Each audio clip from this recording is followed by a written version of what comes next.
Yo, what's going on, everybody? It's your favorite drunk Uncle New and Belichick calling all the motherfucking plays, man. We got a very special episode today. I know I keep saying that, but we just keep getting better and better and better, you know. 100%. We got Coach B in the building, man. We're head coach. How you doing today? I'm good, man. Ready to get rocking and rolling. Yeah, man. We got Coach Nate in the building, man. Starks head coach. How you feeling today? Feeling great, man.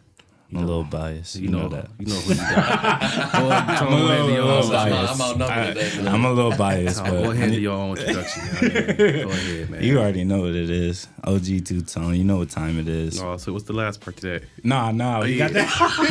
yeah. What's the last part, we got though? the first best coach, and then, you know, Okay. there we go. Okay. Yeah. Hey man, we got a special episode today, man. We got a lot to talk about today because it's been a lot of things going on in TPS, you know, within Little League and the older kids. So we gotta get to the bottom of this. I'm gonna let Coach B talk about it. It's been a lot of the new rules and regulations put in, a lot of things with the schools downsizing and coming together. So we're gonna just touch bases on that. We're gonna figure out the problems, then we're gonna try to find some solutions. So take us away, Coach B. Yeah, no, most definitely. First of all, I appreciate y'all for having us on. 100%. I've been peeping what y'all been doing with the podcast. It's a great platform, so appreciate y'all. Yes, sir. But yeah, no, it's definitely been a crazy, probably last 6 months, I would say, overall. Just with everything going on. Obviously, it's no secret. You know, there's a big deficit within the district right now, and they're trying to navigate all that, and you know, just from the leadership perspective, and you know, it's so there's been a lot of moving parts going on right now. Most definitely. Yeah. So, what's one problem that you guys are running into right now, as far as just the facility issue? Like, what's a thing that you guys will want more from, like, either TPS, the athletic director? What's some things that you guys think could help push you guys to get those numbers? Yeah, I mean, I think the big thing is, I think all of us battle it. Each of us battle different things within the district, but I think we all dealing with the same issues overall. So, I mean, I think the biggest thing, for me specifically speaking at Woodward is, you know, I think we battle. There's so much that goes on outside of these kids' lives, 100%. Outside of football, that really be.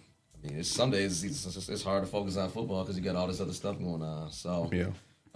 I say for us, I mean, I just wish there was a little bit more like resources as far as, I mean, even just feeding the kids. Yeah. Have to practice. I mean, like even from that standpoint, because I mean, I know there's different programs out there, but from what we were told, like they can only go up until like 2 p.m. Yeah. But I'm like, man, practice starts at, I mean, in the summertime, yeah, when school starts, I mean, we not starting anything until about 4 o'clock. Yeah. So I mean, like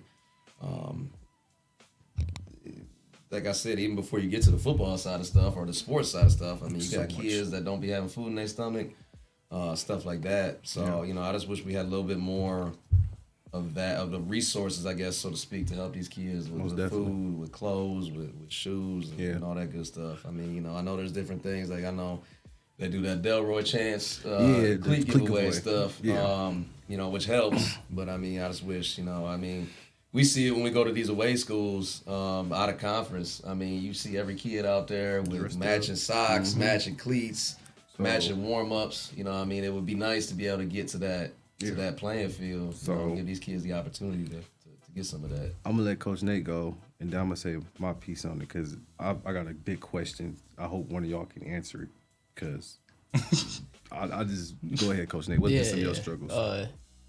To me, I just want to say first and foremost, you know, everybody all day it's going to be TPS. Mm-hmm. You know, they're going to be putting it personally on the leadership and stuff like that. But I think the thing that I don't want anybody to forget is that the millions and millions and millions of dollars that the district is losing, it's not like they're just spending it on dice games or something. It's a loss of federal and state funding. This is a government issue. This is 100%. These kids are supposed to fail. That is a part of the plan. Like that, it's just, you know, especially big inner city school districts. It's like this is done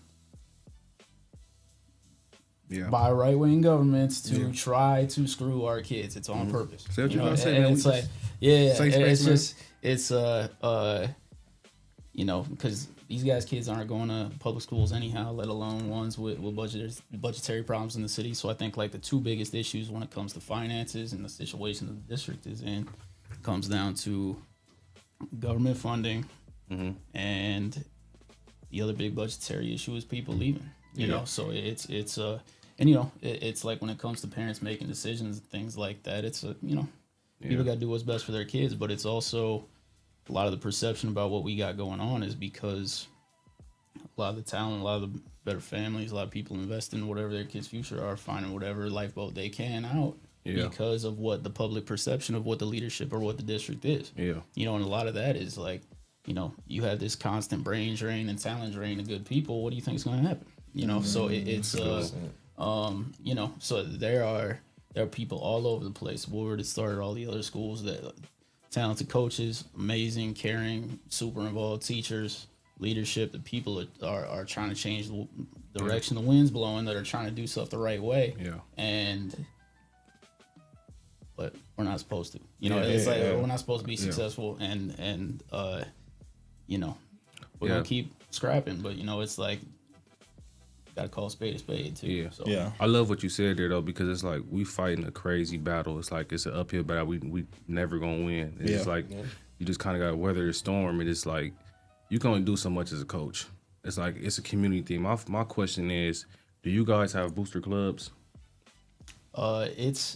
We have had for a while. The leadership of it is kind of that's in limbo right now because again, it's hard to find people to step into that. We had some really good people that were doing it for a while, and the kids graduated, whatever, and it was just too much work. Yeah. It was too much. There's a whole lot of work to be doing when your kids ain't around anymore. But it was. Yeah, we in the same boat with that. I mean, we had some good leadership in there, and then once again the kids graduate. I mean, I can't fault a parent or whoever it is for wanting to move on after the kid is gone. So it's like I think that would save us a lot, because that was my first thing when I got to Scott, like playing football from Springfield, living in the Rogers district. I'm like, my first question was, we trying to like fight every day. Like, what the kids gonna eat? Like, me and Coach Rich, we paying out of pocket. We taking kids, like we doing extra, going a mile above. And it's like, I sat back and he came from a good program, Warren Hardy, so it's like, we just wasn't used to that. So it's like your first year, me and it's both of our first year coaching. It's like catch me off guard. It's like we doing more like at work than we doing football. Yeah. It's like we didn't even like for the first year of football coaching, like we barely coached because we had to do all this other stuff. We were like being father figures more than just football coaches. And then it's like people are coming to the game. It's like, you guys suck. You guys, are y'all even practicing? But y'all coming to the practices. Y'all see what we dealing with. Like these kids ain't got food. We gotta go stop kids from fighting, from stealing from the Dollar General up the street. Like it takes so much to be a city league coach. You go through so many obstacles, you go through so many hurdles, and it's like the reward is worth it. But it's like at the same token, we need help from we need booster clubs. I think that should be. I don't care if it's my mom doing it, AD. Somebody has to be better in a different role, because as a coach, you only could do so much. We already doing all this other micromanaging stuff that we in other schools that the coaches are not doing these little small things like equipment manager stuff. Yeah. Why do we have to be the equipment manager because we can't pay an equipment manager? It's like so many things have been cut, and it's just I go all day. It is, a lot. So it goes to my next question for both of y'all. What is like your why? Why did y'all both step into both roles? You being the head coach at Woodward and you being the head coach at Start. Y'all have had, been great places, been so many places. Why? What is y'all why? Why did y'all start coaching and, take that head coaching job? I think for me, a lot of people looked at me absolutely insane when I took on this job. Mm-hmm. It's no secret. When I got there, we had the state's longest losing streak. We were 0-41. The program has fallen on some hard times. But for me, and I've always said this too, I think, if people, because me and my wife, we stay in the North End. Mm-hmm. And so being a part of that community, it has, some people, there's a reputation for it. But once you actually get over there, and I've always said this, I feel like the North End specifically right now is one of the last true neighborhoods standing in Toledo. Mm-hmm. There's a lot of pride over there. Yeah. And I always said it. Even coaching against, being an assistant coach in the City League, coaching against Woodward, I've always said there's so much talent, there's so much athletes over there. But for me, I guess overall, my why is, I just love, I've always came up as a player's coach. I've always prided myself on relationships. Because I've been in a lot of these kids' shoes before, and I want them to see that, hey, like, you don't have to be a statistic. You don't have to be what these people are paying you out to be. Yeah. And to be honest, I mean, one thing that drew me to Woodward, too, specifically is, we got a great administration staff over there. Yeah. I mean, our principal is phenomenal. Our AD is phenomenal. Great staff. Working in the building is obviously big, too. Because I'm also an educator. Yeah. I'm a special ed teacher. So, but I just want to give these kids, I want to make football the best part of their day. Yeah. I mean, it's no secret that, when they go home and everything else, their home life might not be all there, or they don't know where their next meal is coming from. I mean, just the daily struggles that we've been talking about. Yeah. So, for me, just being a positive outlet and providing these kids with, something positive to do. But, on top of that, I think it also is, like I said, for me personally, I've been in a lot of these kids' shoes before, so I know what it's like to be told that, hey, it's you're not gonna. All these kids seem to be told what they're not gonna be, so to speak. Yeah. And I think that really, quite frankly, pisses me off, because like, who are you to tell that to them? Yeah. You know what I mean? So this, a lot of these kids, like me and Terrence were just talking before off air, like. We just had our first signing class for Woodward football in 10 years. That's crazy. And everybody's been told, you can't go play college ball if you come out of Woodward type stuff. And then, so we were able to stop that. It's really changed the narrative. So, that's why I do what I do. I love my boys. I love the school. And, I said, being part of the community, like I said, I stayed 2 minutes from the school. Some days I walk to practice. Right. Walk up there, what I mean? So, we've really, and on top of it, my wife's a cheerleading coach. So I mean, it's a family affair over there. She coached track over there too with me. So I mean, like, we locked in. So we love the North End and we love the kids over there. And we're gonna continue to do what we do. So that's what's up right there, Nate. Man, I know what football meant to me as a kid. Just me, I was kind of a weird little kid. I just, I was pretty introverted or whatever, but it's like that ability to be a part of something that's bigger than you. It's like, I tell our guys all the time, it's like, you don't get a lot of opportunities to do that once you get out of here. Yeah. It's like, you got to go to work, you got to take care of your family, but the ability to do something like this that is fun, that you can learn real life lessons from, and it ain't just you. It's like that whole thing. It's like, for me as a kid, like I remember, being 5th and 6th grade and like just getting our heads kicked in, but like that choice to fight and to stick together and things like that. It's like I'll take that type of thing with me my whole life. And I was lucky because I had amazing, youth and middle school coaches, guys that I hit puberty real late too, so I was like, I'm in middle school playing like linebacker, like 5'1" and hey junior, hey junior, yeah, man. I had that like squiggly like Roosevelt Coleman face mask because I thought that stuff was sweet. And it was. Put it right in somebody's chest. Yeah, man. But like, Chuck Jaco, who's the AD at Perrysburg now, like. He was my middle school head coach, and that dude would make me feel 12 feet tall. Let me in. I was like, I was just ready to go, and just like the ability to give that to somebody else, and to also use that as that sort of Trojan horse to sneak in some other stuff about life, about the lessons they can take with them when they're done. It's like, and you know how it is, y'all. Everybody here is a coach, so that feeling like when you get that kid to get it and you see that best thing. That not just like that pride, but that confidence in their eyes that they're figuring it out. Like dude, that's the best feeling in the world for me. I mean, I'm chasing that all the time. Yeah. And hopefully make world just a little bit better along the way. What I mean? It's for sure. Absolutely. I like that. I got a question for y'all, man, because we all played against each other. What's one game y'all got scheduled, like circled? Like this game is, we have, like this is the game, we looking forward to the most. We got whoop their ass. Like this, what game y'all looking forward to?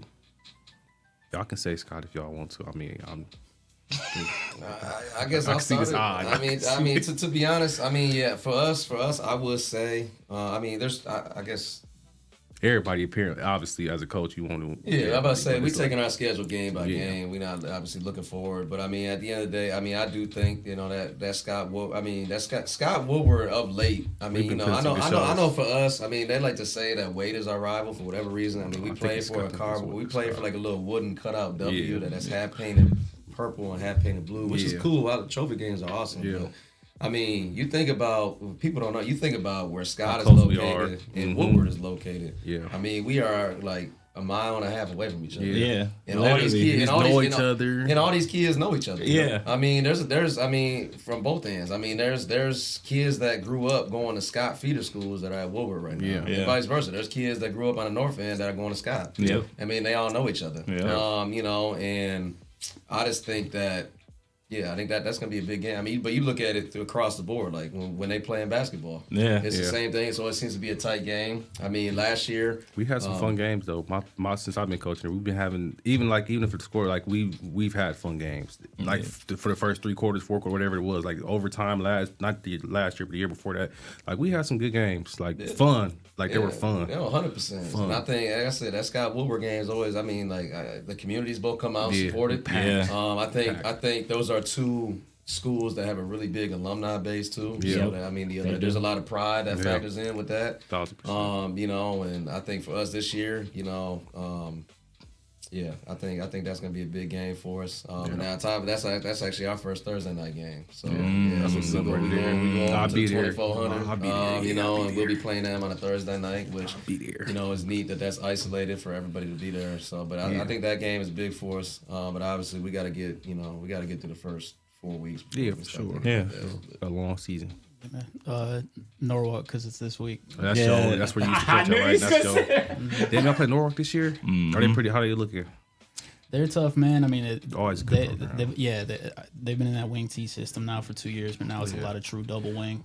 You know, so so funny. They got wing T. Yes. Yeah, true. So you the DC, right? Yeah, so double tight, double wing. You ain't getting no sleep.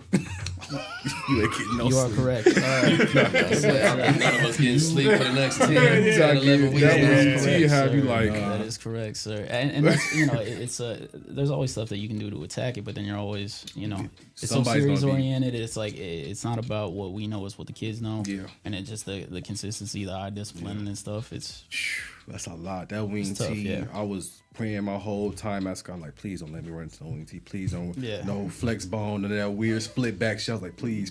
Yep. And the only team that did that shit was Southview.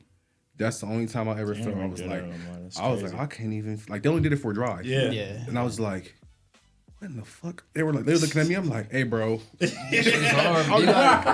I'm like, being a defensive guy myself, I feel it, man. Because there's so much, like they were saying, there's so much eye candy. Yeah, that's alignment, assignment football. I remember, being a DC before that, going against teams like we played Swan when I was at Rogers. Like we played a handful of teams. It's like, man, I remember those whole weeks. We didn't even practice with the football. Yeah, just we snapping the towel. Yep. Just so everybody gets used to. Yeah, man. Hey, you know, gotta watch the ball. They gonna be pulling that shit in different directions. But that's the thing though too. It's like if you're playing against teams in the gun all the time, it's like it's good to get hit the walkthroughs and stuff, but it's so hard to simulate.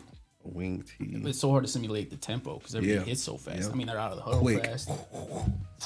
And just like Coach talked about all the eye candy. It's you have to see exactly what you're supposed to, and you just can't get bored with it. You know, and they'll lull you sleep. Yeah, for me calling the game, it's like you can't get emotional or whatever, and that's the thing too. Like you guys know our kids, it's like we'll make a tackle sometimes for 3-4 yard gain and nice hit at the end of it, and we're getting up flexing and stuff, and they run back to huddle like right there, right back, hike. They still doing jumping jacks, but it's like they get 4 yards on first down there. That's a win for them. They're happy as hell, you know, they're ready to go. So I think what's hard too with them kind of offensive speaking, man, is being a DB guy, man. You get lulled to sleep. They run trap or counter or a fullback dive 5 times in a row. Next thing you know, they hit you with that play action. You out there as a corner, as a safety. Oh man, let me get part of this action. Down there. And the moment you do that, you watching that ball get thrown up. Doing this, you cannot get bored. It's all about, like you said, it's all about discipline. Anthony Wayne did that shit the best, man. I swear to God, they ran that shit for like 20 years from when I was in like 2nd grade to from senior high school. I used to be like, here we go. And I never beat Anthony Wayne to my senior high school, from like 3rd grade all the way to my senior year of high school. And the hard part too is that it's you got to kind of balance one, like, we got to make sure that we're not leaving too many gaps uncovered where we got to be able to cover some stuff up, but also you got to have some layers, you got to have some levels. You know what I mean? It's like, you can go, running a 7-2-2 or whatever, but the problem with that is it's like they pop that trap, you got no pursuit at all. So it's just so you have to find ways to. And the difficult thing is, it's like there's two schools of thought with it, of like, do we want to be just responsive to them and be as static as possible and dial in on our vision and try to make sure that we're seeing things correctly and keep it as simple as possible. But then you got to be able to have some shit to throw at them too. Yeah. It's like you can't hang back too much, but then you also can't get in a situation where you're either running stuff because you're too deep in the backfield, or you're putting yourself in a position where you're getting confused trying to set stuff, or then the vision goes because we're trying to throw stuff at the wall. So it's in terms of game planning and calling the game, it's a big challenge just in terms of finding what the right balance of that stuff is. Keeping it simple, but also don't want to turn the heat up a little bit. Yeah, for sure, man. I got a quick question, but like, I'm gonna ask them once we get back to break. We're gonna take a quick commercial break, but before we go, I'm gonna shout out Lee Group Homes. Shout out to those guys. Follow them on Facebook at Lee Group Homes, and I want to shout out Lois Little Helping Hands LLC. Thank you. And we also got to shout out Gallon Tackers and Boys and All, as well as Peak 360 Studios, the Servants Heart LLC, Ohio Unity Coalition, and Penthouse Workspot. Thank you guys for being sponsors of the 419 Grind Network. And if you want to be a sponsor, hit us up at the419grind.com or send us an email at info@the419grind.com. It's the Drunk Unks Podcast. Keep it locked. Your first impression matters. What if your business could introduce itself in just 60 seconds? Anytime, anywhere. Business cards get tossed. Social posts get lost. But video connects. It lets people see your face, hear your voice, and trust your story. At Project 360 Studios, we create business spotlight videos. Short professional films that introduce who you are, what you do, and why people should choose you. Here's how it works. Step 1, plan. We help craft your story. Step 2, film in our studio or on location. Step 3, edit. We brand it with your logo, colors, and music. Step 4, deliver a powerful video you can use everywhere.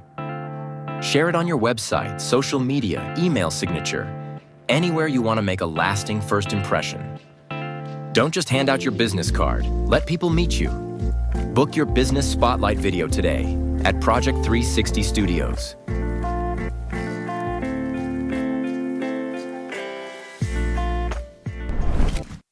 All right, y'all come out here and get some of this Stacks chicken. It's the best chicken in the city. I will stand in this line as long as I have to.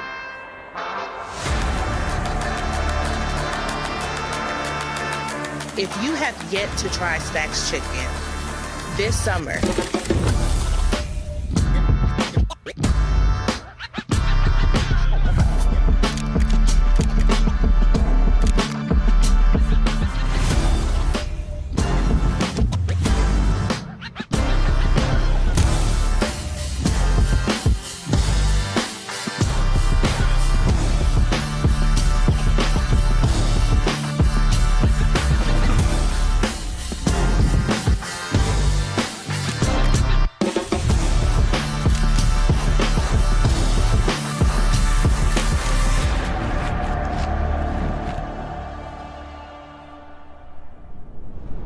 Jamaican reggae kitchen.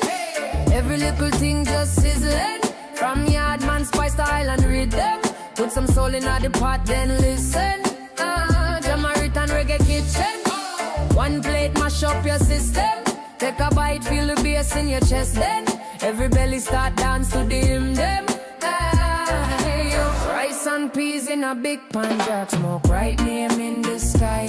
Grandma hum, one old hymn song. You them bust joke, laugh till them cry. Lime wedge cool down the thing them. Sweet sauce drip off your your chin. You say you just come for a small friend, but you go triple deep, can't pretend. Jamaican and reggae kitchen. Every little thing just sizzling. From Yardman Spice to Island Rhythm. Put some soul in the pot then. For 70 years, Galen Takis and Boyce-Nult has been right here, fighting for the injured and standing with our community. Our attorneys and staff live and raise their families here, with 9 offices across Northwest Ohio and Monroe, Michigan. Personal injury, wrongful death, workers' compensation, and Social Security disability. Whether it's a car, truck, or motorcycle crash, work injury, or denied benefits, we fight and win for you. Call us. We can help.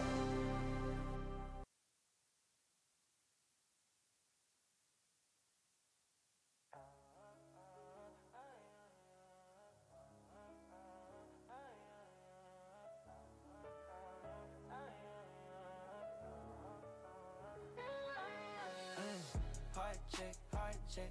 We gotta look inside before we hit that wreck. Don't wait till you fall, don't wait for the sirens before you're so stuck in a state of emergency crying. Oh. Heart check. Gotta get it right before you feel that. Welcome back to the Drunk Unks podcast. You already know it's OG Two-Tone. We got our special guest in the building. We having a great conversation, so we're gonna continue this great conversation. So I know there's been a game you've been a part of or played in, coached in, don't matter. I want to know, what game is your favorite game of all time that you've been a part of for both of y'all? I think for me, honestly, I would say probably last year, our first game. I mean, it was my first game as a head coach, but then I think that was a big game with the circumstances that were behind it. I mean, we tried to block it out as best we could, but I mean, it's still. I mean, it was still out there. I mean, right? We were 0-41, and the way that game went too. I mean, like, and it was way. I mean, it was in Cleveland, so it's not like we had BCSN or anybody actually covering the highlights of it, but. A lot of people don't realize we went down quick. We was down 14-0 going into the second quarter. I mean, we gave up a touchdown defensively, and then the ensuing kick return, we fumbled it. And then they scored right off it. So, like, right off the rip, we down 14-0. And I think it would have been real easy for our kids to, cash out. For sure. I mean, we all know how it go. Yeah, I mean, it's, these kids are not, mentally. sometimes, mentally it's just not there. But they stuck with it. And then we actually tied it up going into halftime. It was 14-14. And then we came out of halftime and scored like on the second play, and that put us up. And then they matched it. And then we ended up at the end of the game, we went on like a 9-minute, like 17-play drive offensively, just inch by inch. And we just milked the clock, and we ended up scoring with like 2 minutes left. And the team we was playing, they were like, they're not a flexible team, but they're like an old school I formation. Like they trying to run the ball. So we kind of knew defensively we had them where we wanted them because they had to throw it. And we ended up getting a stop defensively. And, just to see I mean, I had kids, like that senior class I had last year never experienced a win. None of them kids experienced a win over there ever in high school. That's huge. And then I think what sticks to me the most, and I'm getting goosebumps just thinking about it, is like when the clock hit 0, like I had like 10 of my kids just looking at me like, Coach, we just won? Like, no, seriously, I mean, just even see the emotion. Like a lot of like them seniors, obviously a lot of them was in tears. I mean, it was real emotional. I was emotional. I mean, like that was pivotal, I think, just for the program, of what we were trying to build. But I think that game will always, getting the Gatorade bath afterwards, I mean, that was for sure. I mean, that was that's something that always stick with me. Yeah. And obviously, I mean, just to start off, where we were and what that did for the trajectory of the program was huge. So that game will forever stick with me. I love that. Yeah, that's I mean, you know the answer to this one already. I probably got 2 answers. I mean, it was both of them. I want to hear both. Yeah. The first one probably that Lima win 2 years ago. That was. Thank you for that too. Thank you. Yeah. Y'all took it too. Just the juice in the stadium that whole time was different. It's just our kids came out with their hair on fire. It's not just obviously winning is great. That's a great feeling, but just to see how well our dudes played was so cool. And just kind of we were able to get some stops early on and then get good field position and force some turnovers and just it was just one of those games like our guys you could just feel like hair sticking up on the back of their neck the whole game, and they're just ready to go. So yeah, I don't know if I've ever had a win that felt that good. That was pretty good. That's a great one though. That was Limelight, dude. Hey, I'm not gonna lie. And they were 9-0. That would have been like their first undefeated season in a real long time. They're really good. Yeah, and they have some guys. And again, there's a reason that they get the love that they do. They're legit. Yeah. I mean, they got some guys. Yeah, and Bill Lawrence does a crazy good job with those guys. Yeah. He's a great coach. They athletic as hell everywhere. A lot of times you play that type of offense, and they don't run it that well. Well, either they don't run it that well, or you see the back end of it defensively. Yep. They're just they don't see the physicality, you don't see the toughness, and they're able to do both those things. And people don't realize how hard that is. It's like when you go play, wing tee or flex bone team, it's like you expect them to come sticking because they do it in practice every day. But to be able to run that offense and still have guys fly around like they do defensively, it's like you gotta be crazy well coached and have tough ass kids to do that. So that was just, and again, like everybody in the newspaper was picking us to lose by like 4 TDs, and we won by 4 TDs. So that was pretty cool. That was what Buggy Wilson's senior year. Yeah. I remember that so vividly. They picked us to lose by 4 touchdowns. The whole they had a spread. We talked about that before the game. Yeah, we literally talked about it before the game. I was telling you, I was like, I don't think. I'm looking at it from me playing both of y'all already. We already had played both of y'all, so I was like, matchup wise, I was more worried about y'all running that ball, than us going. I'm like, we can kind of cover a little bit, but I was like, well, you guys did more to give him trouble than anybody else did. Like I think on their whole schedule that year. It just just like dropping a lot of people and trying to. That's the thing with that offense. There's a lot of different ways to do it. You got to find a way to be sound and change the clock. It's like he can't have the same tempo all the time and be confident in what he's seeing. But then you got to be able to do all that stuff and do it all well, and that is not easy to because they've got so much stuff. And they got all those guys. Bill was at Kenton for a real long time as the offensive coordinator before he got the lineman job, and those guys been running that McKinley? offense at Kenton. Oh, Kent. Okay. So if you remember, Matty Mock was the starting quarterback at Missouri. Shit, I'm getting old. Probably 10, I do remember that. I do remember that. But he broke every state Ohio record over there. He was there at the time? He was there. Okay. And so these guys around. been doing this for a long time. Good, and just like good old school. Good old school football coaches, and so they got to answer for everything. They're like it's very similar. It's very system based. It's like if we see this, we take this. It's if this then this.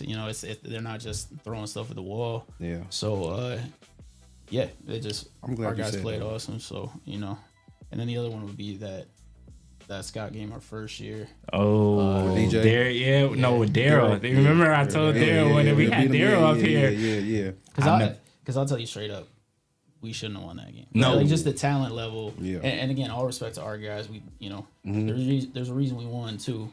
It's like, but that team was loaded. Yeah. And Rasan was coaching them. Rasan's I love coach. Shout out Rasan. He's a real deal. He's a great coach. But need him back in the little league coaching. Yeah. Just about that next too. Yeah. Just found a way to get it done, forced some turnovers, and made some plays when we need to. And I think that one was big because. That one was my first one in as a head coach, but it was also a big, that was a big upset too at the time, and did a lot to just validate we had our seniors were when I first got the job, we're working their butts off and just kind of validated everything they'd put into that, and kind of set the table for everything that was gonna come after, So that's that game. Byron had that pick six right before halftime. That was a crazy game. First year, I never forget that. Shout out Byron's playing college football right now, and shout out Byron. But yeah, for sure, we put him at a different position that he didn't know all too well, and just to see like that's the thing I love about like a rover. Was he like a rover? He was a corner. Oh, okay. He was a corner. He had never played it before. And just to be an athlete, to know a corner route is coming, drop back off your route, can go. You know what I'm saying? Like, and that was one of their go-to plays. They put him at tight end, they throw it up, and he was catching Daryl. Daryl, he's catching that. Yeah. So shout out Byron, man. Shout out the whole City League, man. It's been some fun games. I've been Every game we lost, and I still have fun, dude. 'Cause I learned a lot. Every game we played, I learned a lot. Like, well, and I'd say too, man. Like in the city, you know, I was in Northwood before, and you know, respect to all the guys we coached against, but nobody messed with each other at all. Like it was like, you know, you go to the coach thing, like, what's going on, coach? But it was like, fuck this guy. But like in the city, I think there's genuine respect between the coaches, and like it's different going on league meetings and stuff, because I legit like all these guys. I got a ton of respect for them. You know, Rich, EJ, Peacock, you know, all great dudes doing great work, you know, and we all got the same kind of battles that we're fighting. Struggles all you know, all trying to do stuff the right way with the same limitations that we got. So I think there's just a lot of mutual respect and appreciation between the coaches, and a lot of kids grew up either playing with each other or against each other, and, you know, so and all those neighborhood stuff. I think they said it's the first time in like a long time we're all coming back. Like, there was no head coaching changes in the City League. That's impressive, though. No, that's super impressive. No, y'all doing a hell of a job, man. I love what y'all doing, man. That's what kind of made me want to come over there and like coach with under Rich and stuff. Because I'm like, I like what's going on. I see it's trending this way. I'm like, I could have easily went and coached at Central's, St. John's, or Springfield or anything, but I wanted to go back and help out the guys that needed the help. Absolutely. Those guys gonna get the help. Those guys at Central, they gonna have the players that come back and coach. They gonna have the alumni that come back and give back. I want to go where I'm needed. I don't want to go where I'm just another guy, you know, another coach on the 15 100%. Man. It's 16 coaches out there. I'm just another face. I want to go make an impact, you know. But I'm glad y'all mentioned Lyman though, because that shit, Lyman kept me up for about 2 weeks. I couldn't even prepare for the game before that week, because I'm watching Lyman film. This motherfucker ain't gonna keep coming out here. This 4 wide, this 5 wide, diamond formation. I'm like, and they're gonna run it. They don't care. They're gonna run it regardless. They're gonna run it if you're set up for it. They're gonna run it. That's what I love about Lima. They're gonna run their shit. They don't care if you're prepared for it or not. They're gonna run it. And if you stop it, we're still gonna run it. Yeah. Because then we was gonna add a little QB draw, a quarterback draw, or mid draw, whatever, with the running back. We gonna add a little inside zone, you know, switch it up a little bit, but it's gonna be the same wrinkle. So shout out to Lima. Yeah, they do what they do well. Yeah, man. they do. It's a well-oiled machine. Respect for Coach Moore. They deserve all the success they got, man. Highest offense in Ohio or something, wasn't it? Yeah. Hey, they don't just do it in football either. I mean, their hoop team is ridiculous. Their hoop team is crazy. And that shit, I ain't gonna talk about that. They shouldn't even be in the C League with that shit. Quincy, he doing what he doing. Shout out to him. But I do want to switch gears because we kind of was talking about this earlier, the Little League stuff. Like, it's getting out of hand. I'm gonna say this: Little League is getting out of hand, and it's becoming like a money grab thing. It's becoming like a cool thing to do. Is get like a Little League team. I don't know how you feel about it, because we didn't really get to go in depth on it. But it's like, I think like getting a Little League team now is like becoming a cool thing. Like, okay, you would look at somebody that's coaching, like, when have you ever even played football? When have you ever even like been like around coaches, or even just talked football or know football, or be like just do anything football related? You'll see a guy. And that's all fine and dandy if you're doing it for the right things. But if you're doing it for a money grab, I'm just seeing so many kids that can't even do like proper drills. They come up to the high school level and they can't do the damn ladder. My son, 4 years old, could do the ladder. Yeah, man. 1 foot in the ladder, you can't do that? Yeah. What's your piece on that? Because I know you got something to say. 100%. Get it off your chest. Yeah, no, 100%. and you know, I think it sucks because there are some good youth league programs in its Toledo area, and it sucks that they get lumped into this whole mess. But I mean, to be quite frank, and you know, this is once again. Let me preface this by saying I'm not calling out one youth league program. Come on, I'll say this: youth league football right now is a shit show. I mean, from the standpoint of, and I understand what you're saying from the money grab. I think a lot of it ties into there's so much ego right now with grown men. Like we've lost what youth league football is supposed to be about. Yeah. Last I checked, this is youth league football. This is supposed to be about the kids. Yeah. And like you were just saying, we're supposed to be developing talent so that way when they get to high school, to piggyback off what you're saying, even with the ladder. they're not being taught like gap principles. They don't. If you say A gap, B gap, C gap, what's a zero tech? What's a hole? Yeah. Like, I mean, we got like DBs don't know the difference between a man turn, a zone turn. I mean, like small stuff like that needs to be taught at the youth league level is not being taught because, I mean, I've seen some practices. I mean, it's almost like some of these teams. I mean, it's like let's spot the ball. I mean, look like a game of scramble. Yeah. I mean, you know, you're hitting the entire practice. I mean, some of these youth league teams I found out are doing tackle football all year round. That doesn't happen anywhere in Ohio. Professional, in the NFL, you're not tackling all day long, all year long. In college, you're not doing it. In high school, we don't do it. They're not gonna make it. So, what are we doing to the kids from this perspective? And it just needs to be better. And it's.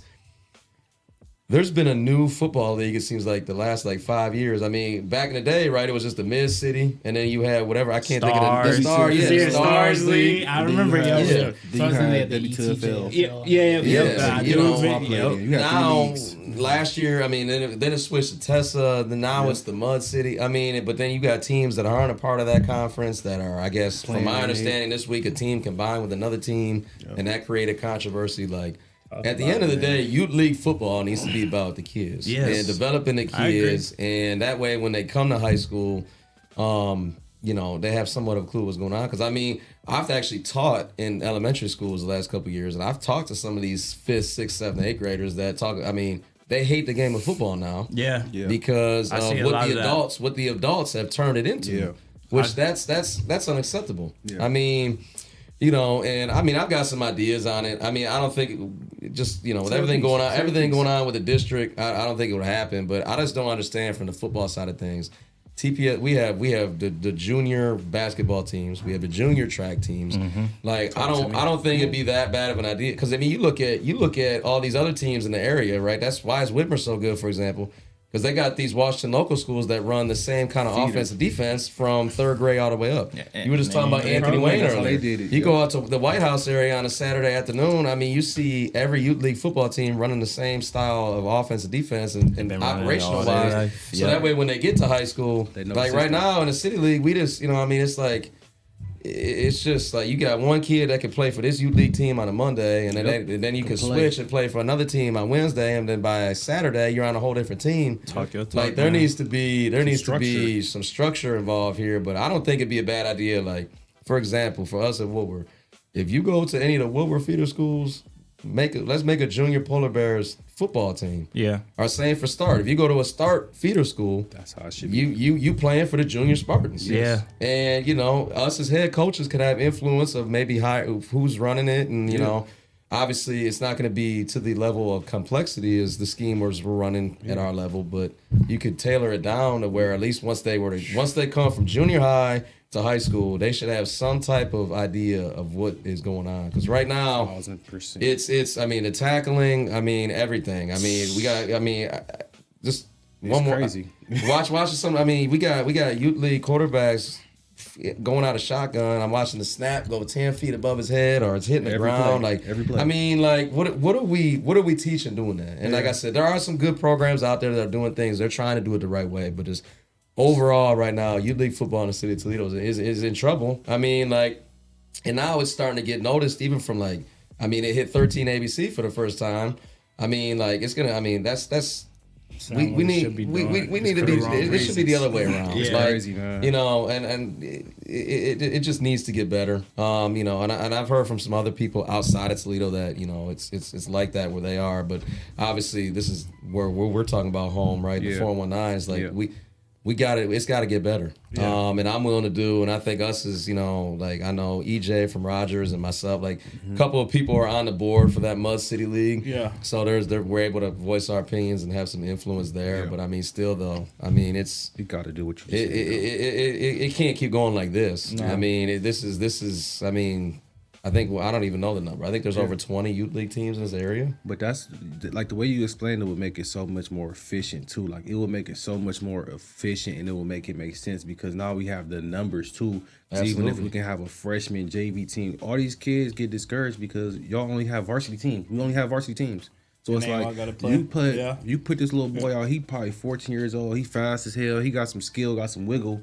You go out there in that first varsity game, get hit one time. You like shit. I I don't know about that one, but he's not. His body's not ready for that, and now his whole mindset and confidence is gone off one game, and it's like this kid could be the future, the next Reggie Bush, anything. But it's like we'll never know because he never get to play somebody his age. It's like he never got to develop because who's trying to play against 18-year-olds at 14, like off rip? Yeah. Our kids don't have the proper nutrition. They're like 130, 120, if that. Coming in as freshmen, like it's just and then like we just talked about coming in as a freshman. If you're not being taught at the youth league level, you're really behind. So now I'm throwing you into a varsity game. And we playing against St. John's. I'm throwing you in there. It's like this motherfucker 250. He bench pressing 335, and it's like come on. What are we doing? That's the confidence is destroyed. Yeah, your confidence is cooked. They looking at you on the sideline like, coach. I'm looking at them like shit. Shit, I'm right with you. Shit. You calling their name and they're right there and they're like, yeah. What can you do? Me? Like, you see people pull and they getting blitzed. They just blistered, fine. I'm like, coach. I'm put my hands up. Shit, I don't know what. Try your best. Due to some injuries last year, I had to put a freshman. We talking about Lima. I had to put a freshman corner out there. How do you against that offense? I mean, obviously that's not that's not ideal to say the least. It ain't his fault. You know what I mean? Like it's just, hey, look, he was the next man up, and he got his taste of varsity football, and he's had a great offseason, he's a great kid. But it's like, to your point though, I mean we get put in those positions at times, whether it be due to injuries or God knows what. But it's like, they make freshmen and JV football for a reason, and I think some of us had a JV team last year in the city league. It seems to be back and forth on that, but I mean the consistency of it. I mean I don't know the last time there's been a freshman football team in TPS. Yeah. So. Not since I've been in high school. Since I wasn't when I was in high school. That was 10 years ago. Well, 12 years, but damn. Freshman football? No, never. They didn't have freshman football. They had JV. For like week 1 we have a team, week 3 we might not have a team, week 5 we have a team. It's like you got enough for the have a team this year. Whoever played Friday, we had to move 3 people up. Oh snap! Nah, man. I don't know if you're gonna have a JV team. So Nate, what would you have to say about the little league? Yeah. I mean, first of all, I don't want anybody thinking that we ain't talking negative about them. No, we just trying to get some solutions. And I don't know anybody personally, so I'm not trying to put any for sure. Any negative thoughts anybody said, especially because we want your kids to come to start. Where's the camera?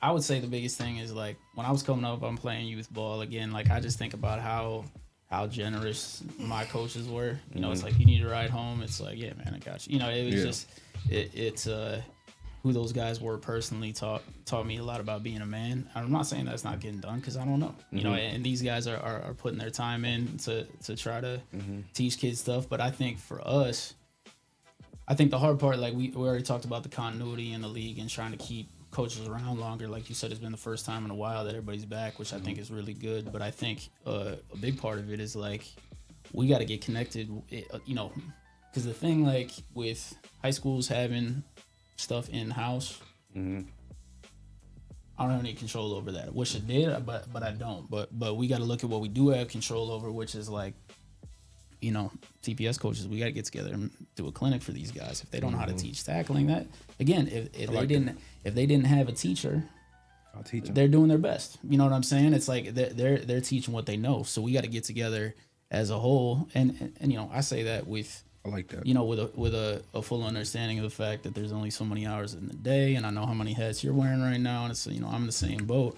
But what are we doing about it? And what are we doing to improve not just our own teams, but ball in the city? I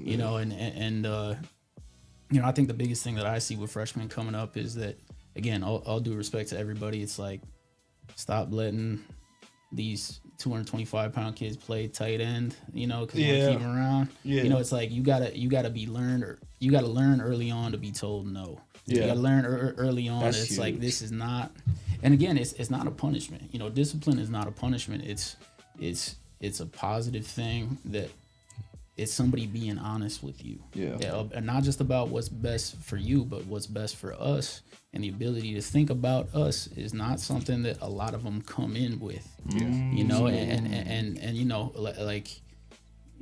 My pops always used to say that the best thing you can be after your freshman year is a sophomore, which is like, we need to keep you around, you know, and you got to learn how we do it. You got to learn what the process is, and then we go get after it in the weight room, and then let's go get ourselves on the field. But I can't tell you how many kids that we've got that have some juice and have some ability, but they don't have that ability to do it day to day. Yeah. Again, some of that's the burnout if they're going too hard, and some of it is the expectation that they're going to come in and they're going to be the guy or whatever. But like, we got to teach the right football lessons, right? The right life lessons that come with that stuff. And that, I think sometimes, like with adults, like I'm no different. You know, it's like, we don't like telling kids, nah, sorry, man. Like nobody likes, you know, you got some big fella that wants to be a running back. It's like nobody enjoys, you know, crushing that kid's dreams. But it's not about what, you know, it's not about what you can't do. It's about what you can do, and this is good for you. You know, and we gotta be willing to do that kind of stuff. We gotta stop giving kids number X or money sign or whatever. You know, it's like because then every freshman that comes in, it's like, oh, I didn't get number 2. Well, it's like, I quit. It's like, dude, well, we had that. It's like, but you're a freshman, man. It's like, it ain't a punishment. It's just like, you put your time in. Yeah, you know? It's like, pay your dues. So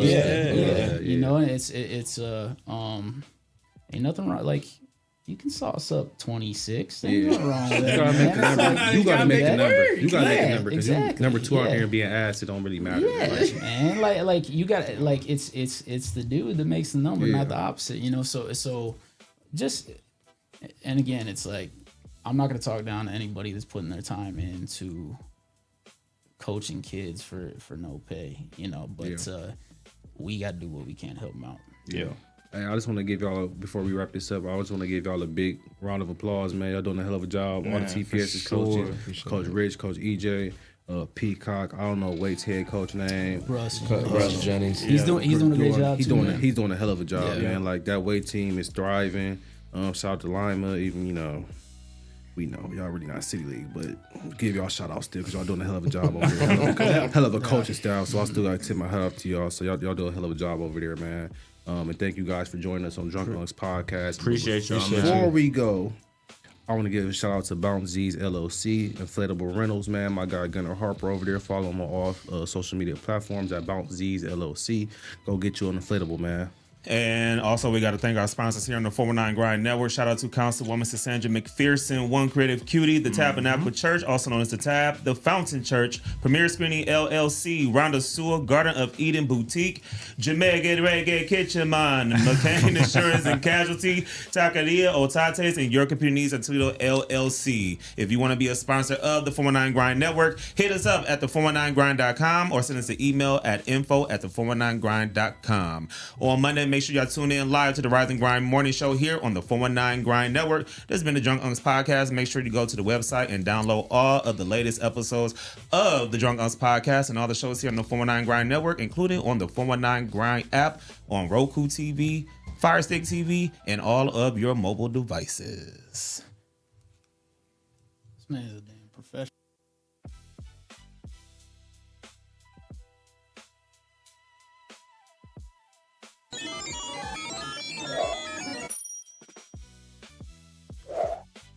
Toledo, rep your city. Visit us online at the419grind.com.